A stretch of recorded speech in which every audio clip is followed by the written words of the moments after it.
हजरत यूनुस अलैहिस्सलाम अल्लाह के एक पैगंबर थे जिन्हें निनवे नाम के शहर के लोगों की हिदायत के लिए भेजा गया था। ये शहर उन लोगों से भरा हुआ था जो बुतों मूर्तियों की पूजा करते थे और गलत कामों में लगे रहते थे।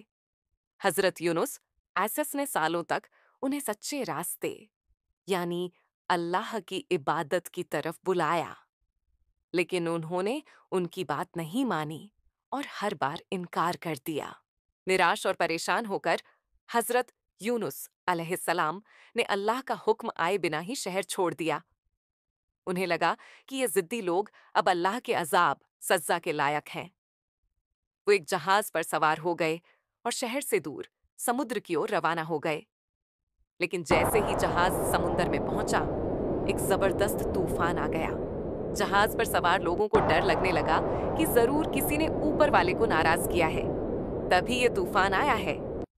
ये पता लगाने के लिए कि कौन जिम्मेदार है, उन्होंने चिट्ठियां पर्चियां से निकाली और हजरत यूनुस अलैहिस्सलाम का नाम निकला।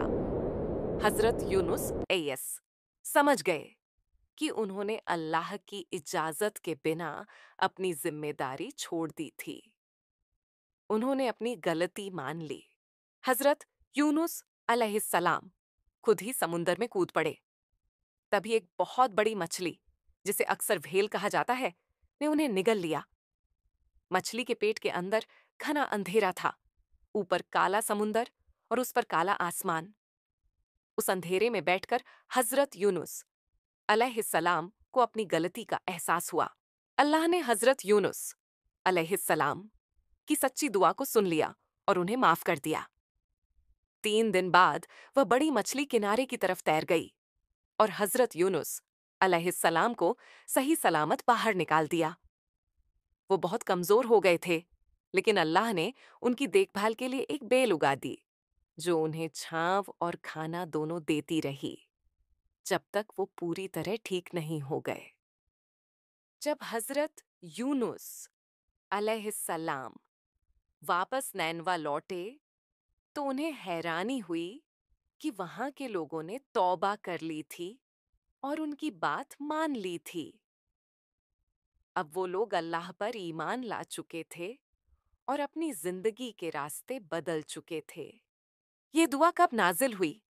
यह दुआ हजरत यूनुस अलैहिस्सलाम की है, जो उन्होंने उस समय पढ़ी जब वो मछली के पेट में थे।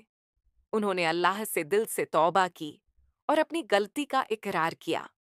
यह दुआ कुरान की सूरह अल-अंबिया, सूरह अल-अनबिया, आयत 87 में नाजिल हुई। इस दुआ से हमें क्या सबक मिलता है? 1. अपनी गलती तस्लीम करना।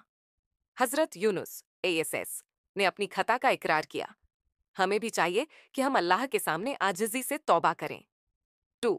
मुसीबत में अल्लाह को पुकारना, चाहे हालात कितने भी मुश्किल क्यों न हो, अल्लाह ताला हमेशा सुनने वाला है। 3. अल्लाह की रहमत वसीया है, अगर दिल से पुकारा जाए तो अल्लाह जरूर रहम फरमाता है।